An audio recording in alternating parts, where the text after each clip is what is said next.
สวัสดีผู้ฟังทุกท่านยินดีต้อนรับเข้าสู่ช่องมหัศจรรย์แห่งกรรม Miracle Deed ความเป็นแม่ไม่ได้หมายถึงหญิงที่คลอดลูกออกมาเพื่อให้เรียกผู้หญิงผู้นั้นว่าแม่เท่านั้นแต่หมายถึงแม่ต้องเตรียมพร้อมกับการรับสมาชิกใหม่ของครอบครัวซึ่งสมาชิกที่เกิดมาเพื่อเป็นลูกของแม่แต่ละคนนั้นย่อมมีความแตกต่างกันไปตามวาระกรรมที่มีติดตัวมาตั้งแต่กำเนิด ตามหลักคำสอนในพุทธศาสนากล่าวถึงสัตว์ในโลกที่ลงมาเกิดในครรภ์ของแม่กำหนดไว้สี่เหล่า 1. สัตว์ที่ไม่รู้สึกตัวขณะก้าวลงสู่ครรภ์ของแม่ไม่รู้สึกตัวในขณะที่อยู่ในครรภ์และไม่รู้สึกตัวขณะคลอดออกจากครรภ์ของแม่ได้แก่ปุถุชนคนธรรมดาทั่วไป 2. สัตว์ที่รู้สึกตัวขณะก้าวลงสู่ครรภ์ของแม่แต่ไม่รู้สึกตัวขณะอยู่ในครรภ์และไม่รู้สึกตัวขณะคลอดออกจากครรภ์ของแม่ได้แก่ผู้ที่สร้างบุญกระทำคุณงามความดีจุติจากสวรรค์ลงมาเกิดในโลกมนุษย์ก่อนที่จะลงมาเกิดก็สามารถรู้ล่วงหน้าได้ว่าลงมาเกิดเป็นใคร 3. สัตว์ที่รู้สึกตัวขณะก้าวลงสู่ครรภ์และขณะอยู่ในครรภ์ของแม่แต่ไม่รู้สึกตัวขณะคลอดออกจากครรภ์ของแม่ได้แก่ผู้ศึกษาปฏิบัติธรรมฝึกจิตมีสติเข้าถึงฌานอริยบุคคลเป็นโสดาบันสกทาคามีผู้ที่มีสมาธิขั้นสูง 4. สัตว์ที่รู้สึกตัวขณะก้าวลงสู่ครรภ์ขณะอยู่ในครรภ์และขณะคลอดออกจากครรภ์ของมารดาได้แก่ผู้ที่จะลงมาเกิดเป็นพระพุทธเจ้าพระโพธิสัตว์จากหลักฐานในพระไตรปิฎกกล่าวถึงสาเหตุที่หญิงในฐานะแม่มีความปรารถนาจะมีลูกเนื่องด้วยเหตุ5ประการ 1. ต้องการมีลูกไว้เพื่อสืบวงตระกูลให้ยั่งยืนต่อไปและเมื่อลูกเติบโตถึงวัยอันควรก็จัดการหาคู่ครองให้เพื่อให้ลูกหลานสืบสกุลต่อไป 2. ต้องการให้ลูกเป็นผู้ทำกิจกรรมแทนแม่เมื่อยามที่แม่มีอายุมากไม่สามารถประกอบกิจการงานใดๆได้ 3. ต้องการให้ลูกเป็นผู้ดูแลทรัพย์มรดกที่มีอยู่ทั้งหมดซึ่งเป็นของพ่อแม่แม่จะเก็บรักษาทรัพย์มรดกทั้งหมดไว้ให้ลูกเมื่อถึงเวลาอันสมควรจะยกทรัพย์มรดกทั้งหมดให้ลูกถ้าครอบครัวใดปราศจากลูกผู้รับมรดกพ่อแม่ทรัพย์นั้นจะตกเป็นของแผ่นดิน 4. ต้องการให้ลูกได้เลี้ยงดูในยามชราเพราะร่างกายของแม่ยามทรุดโทรมลงตามวัยร่างกายอ่อนแอเจ็บไข้ได้ป่วยไม่สามารถประกอบกิจการงานใดได้และไม่สามารถดูแลตัวเองได้จึงหวังว่าให้ลูกหลานดูแลยามแก่เฒ่าสร้างความอบอุ่นทางใจให้แก่พ่อแม่ 5. ต้องการให้ลูกบำเพ็ญกุศลในยามเมื่อแม่ตายจากโลกไปแล้วการบำเพ็ญกุศลได้แก่การจัดงานพิธีศพตามประเพณีการทำบุญเลี้ยงพระเพื่ออุทิศส่วนบุญกุศลให้แก่พ่อแม่ที่ได้ล่วงลับไปแล้วพระพุทธเจ้าเปรียบแม่เป็นผู้มีพระคุณให้แก่ลูกดังนี้ 1. เป็นพรหมวิหาร 4. มีเมตตาแม่รักลูกตั้งแต่วินาทีแรกที่รู้ว่าตั้งครรภ์เมื่อคลอดออกมาแม้ลูกจะพิการน่าเกลียดคนที่กล้าอุ้มลูกไว้แนบอกเพื่อถ่ายทอดความรักให้แก่ลูกก็คือแม่ความรักแม่เป็นรักที่บริสุทธิ์ไม่หวังสิ่งตอบแทนแม้ลูกเติบใหญ่มาจะทำให้แม่ทุกกายทุกใจแม่ก็ไม่คลายความรักที่มีต่อลูกยังคงอุปการะลูกเสมอมีกรุณาคือสงสารเพราะมีความกรุณาต่อลูกจึงทำให้ลูกมีโอกาสลืมตามาดูโลกแม่ให้ความรักความอบอุ่นให้พลังใจและปกป้องภัยอันตรายต่างๆให้ลูกเสมอมีมุทิตาชื่นชมยินดีเมื่อลูกประสบความสำเร็จในเรื่องการศึกษาหน้าที่การงานชีวิตครอบครัวเมื่อลูกมีอุปสรรคแม่ก็จะให้กำลังใจให้ต่อสู้กับอุปสรรคจนกว่าจะผ่านพ้นไปได้มีอุเบกขาคอยดูแลให้ความสงบด้วยความสงบไม่เข้าไปวุ่นวายกับชีวิตลูกให้ลูกได้รู้จักตัดสินและแก้ไขปัญหาต่างๆด้วยตัวเองโดยแม่จะให้คำแนะนำและช่วยเหลือเมื่อลูกร้องขอ 2. เป็นครูคนแรกของลูกแม่สอนให้ลูกรู้จักกินอยู่หลับนอนเล่นขับถ่ายเป็นเวลาการเรียนรู้การหัดพูดภาษาการเรียนการท่องจำรู้จักมารยาทการวางตัวการอยู่ร่วมกับสังคมได้ 3. เป็นบุคคลที่ควรได้รับการบูชากราบไหว้จากลูกพ่อแม่เป็นผู้ทรงคุณธรรมในการเลี้ยงดูอบรมสั่งสอนให้ลูกเป็นคนดีมีศีลธรรมในฐานะของแม่ เป็นผู้มีสังฆาวัตถุสี่ได้แก่หนึ่งทานเป็นผู้ให้การศึกษาให้ทรัพย์ให้แก่ลูกตามวัยให้ความรักความเมตตาและสอนให้ลูกรู้จักแบ่งปันให้กับผู้ที่ขาดแคลน2ปิยวาจาเจรจาด้วยถ้อยคำสุภาพอ่อนหวานน่ารักกับทุกคนเพื่อเป็นตัวอย่างแก่ลูกและเป็นที่รักแก่ผู้อื่น 3. มีอัตตจริยาการประพฤติตนเป็นคนดีมีประโยชน์ต่อครอบครัวและสังคมมีความขยันหมั่นเพียรไม่เกียจคร้านต่อหน้าที่การงาน 4. สมานัตตาเป็นผู้มีศีลธรรมมีคุณธรรมหมั่นทำบุญทำทานมีแม่เลี้ยงเดี่ยวคนหนึ่งเธอมีลูก3คนโตเป็นชายคนหญิงเป็นคนกลางเป็นหญิงและคนสุดท้องเป็นหญิงเธอเกิดในตระกูลคนรวยแต่เนื่องจากตอนเล็กๆเป็นคนขี้โรคป่วยบ่อยไม่สามารถเรียนหนังสือได้เธอเรียนจบแค่ป .2 ในสมัยโบราณเมื่อ90กว่าปีมาแล้วพ่อแม่ทำสวนขายผักผลไม้ได้แบ่งทรัพย์สมบัติให้แก่ลูกๆทุกคนก่อนที่จะเสียชีวิตเนื่องจากเธอเป็นลูกคุณหนูกินนอนอย่างเดียวมีบริวารทำให้หมดทุกอย่างสุขภาพไม่ดีเรียนหนังสือไม่ได้พอโตเป็นสาวก็มีครอบครัวเนื่องจากสามีเธอเป็นคนเจ้าชู้หลายเมียแต่เมื่อเมียทุกคนต้องเลี้ยงดูลูกของตนเองสามีไม่รับผิดชอบจึงแยกตัวออกมาเป็นแม่เลี้ยงเดี่ยวแรกๆก็ค่อยขายสมบัติที่พ่อแม่ให้กินหมดแต่ตอนหลังพี่ชาย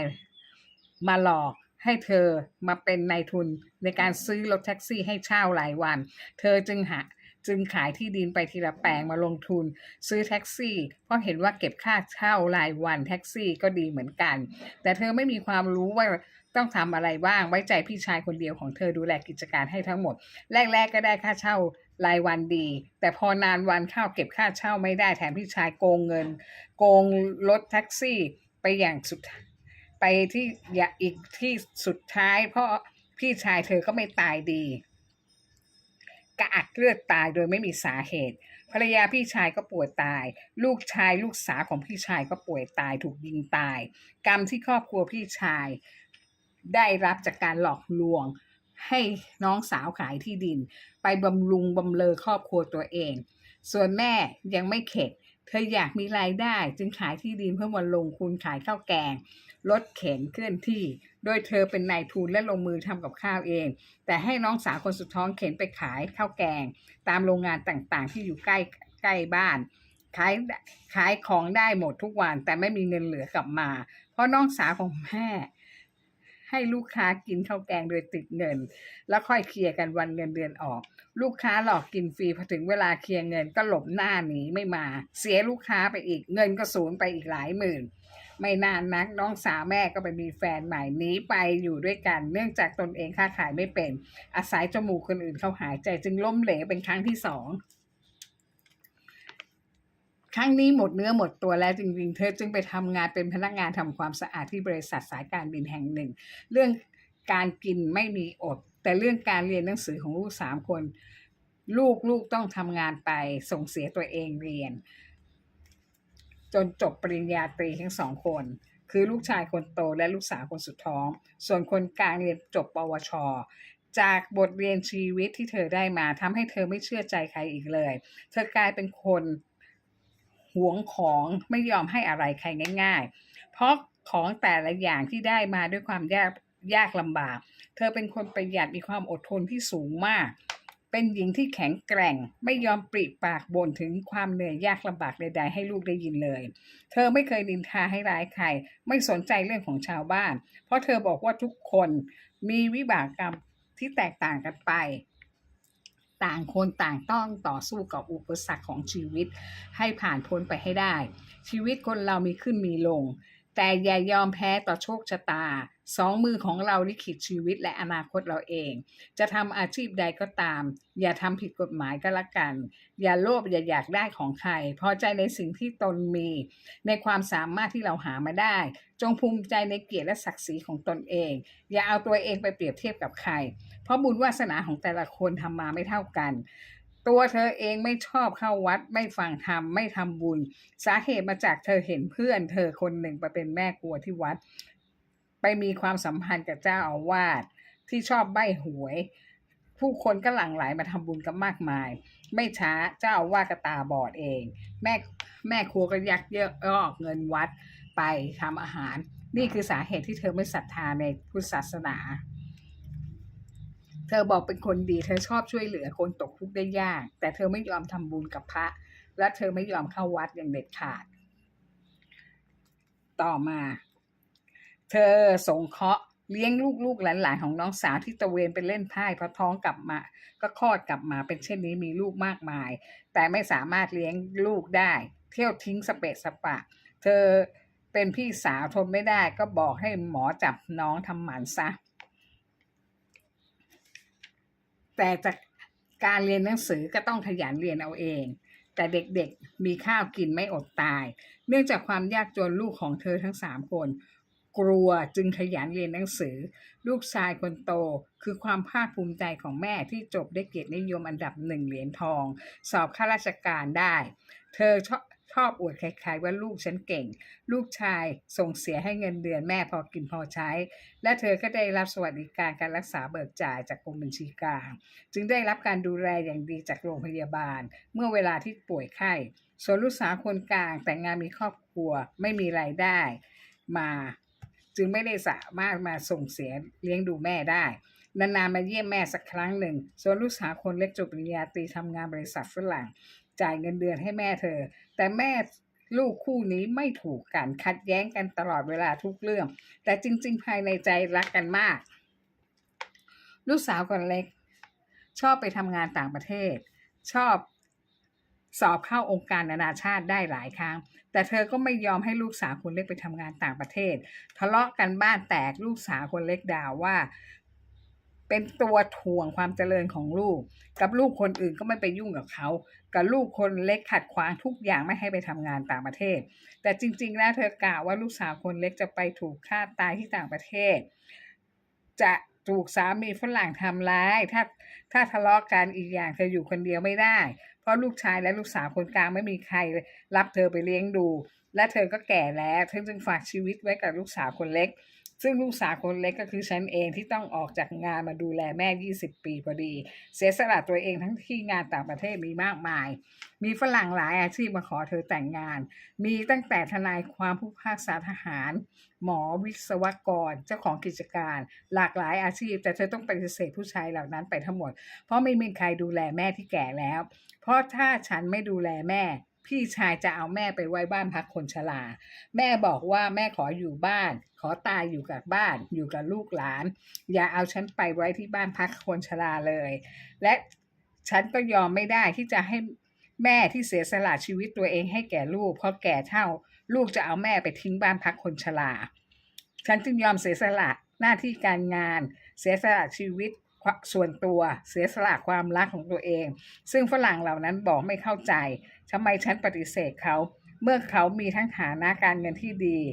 มีชื่อเสียงเกียรติยศก็มีฉันไม่ได้บอกเหตุผลให้เขาเหล่านั้นรู้อีกอย่างแม่เป็นโรคประจำตัวหลายอย่าง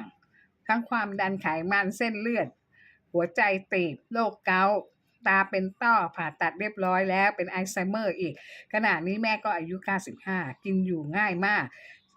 มีฉันกับหลานและเหลนช่วยกันดูแลแม่เธอมีความสุขได้เพราะมีหลานและเหลนคอยกอดเธอ